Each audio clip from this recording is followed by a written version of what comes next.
There's a lot of excitement right now around the record speed vaccines for COVID-19, some of which are already starting distribution in parts of the world. But given that these are mRNA vaccines, a relatively new technology that has not been widely used before, we wanted to explain how they work and what happens to your body from the moment that needle touches your skin. Like the vaccines we're used to seeing, these vaccines will be injected into the upper muscle of your arm. But unlike typical vaccines, which introduce inactive or weakened forms of a virus, these will release genetic material called messenger RNA. So what exactly does this mRNA do? Well, in a regular cell of your body, you have DNA inside of the nucleus. And this DNA stores all the information and instructions important to the functioning of your cells, your body, and ultimately makes you, you.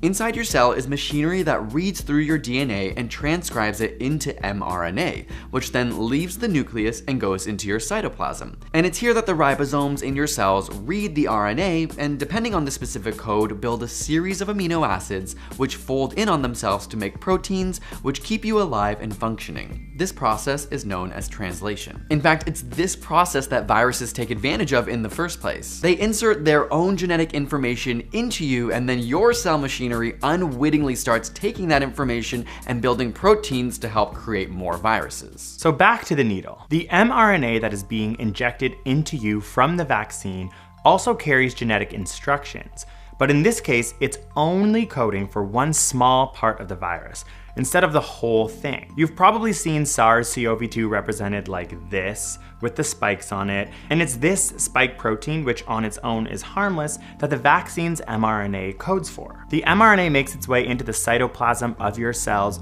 where the ribosomes read the information and start to create the spike proteins. Once the protein is made, it goes to the cell membrane, and then your cell breaks down and destroys the injected mRNA instructions. So what good does having a tiny fragment of viral spike in your body do? Well, it gives your body, and more importantly your immune system, a preview of what the virus looks like without causing disease. Suddenly, your antibodies will notice it and go, well, this doesn't belong here, which triggers an immune response to recognize and prepare your body for the real thing without ever having to come in contact with the actual virus itself. Your immune system essentially gets a head start by creating powerful antibodies that can neutralize and kill the real virus. And this antibody memory is stored in your B cells, so that if you are ever infected in the future with the SARS-CoV-2 virus, your body now has the upper hand. This is known as an adaptive immune response. Your body has already seen these spike proteins before, and therefore it already knows what to do. Essentially, these mRNA vaccines allow your body to protect itself from a future infection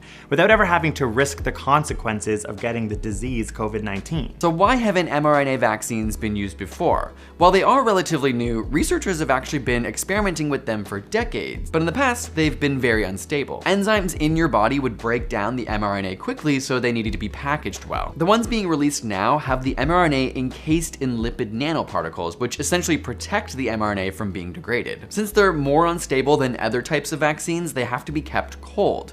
For example, the Pfizer vaccine has to be stored at minus 70 degrees Celsius, and at normal refrigerated temperatures can only last 5 days. Of course, a global pandemic has certainly increased the funding and resources going towards these types of vaccines, which has helped to accelerate their development. What makes these vaccines so appealing is that unlike other vaccines, they can be made in a lab with readily available materials and actually made much quicker than other types of vaccines. Instead of fully developing non-infectious viruses and then injecting them, these mRNA vaccines can sort of pass many hurdles by using your own body in an ingenious way. It's also far more cost-effective to create mRNA molecules rather than the proteins themselves, and also a lot more scalable, which is helpful when we are in a global pandemic waiting for a vaccine. So, is it safe? And given that it's a relatively new technology, should you be concerned at all? Well, that's what these initial trial stages have been for, not only to test whether or not they work and cause immunity, but to make sure they have minimal side effects. As of now, around 70,000 people have been given these vaccines with no serious concerns,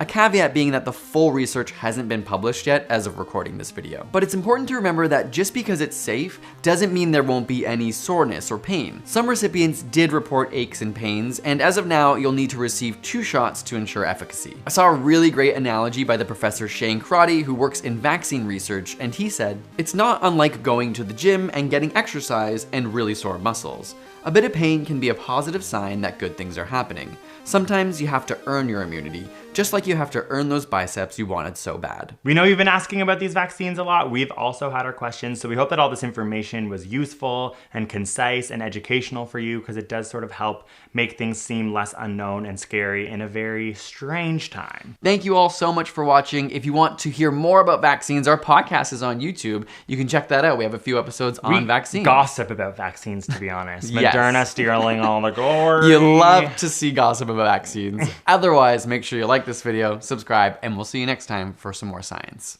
See ya.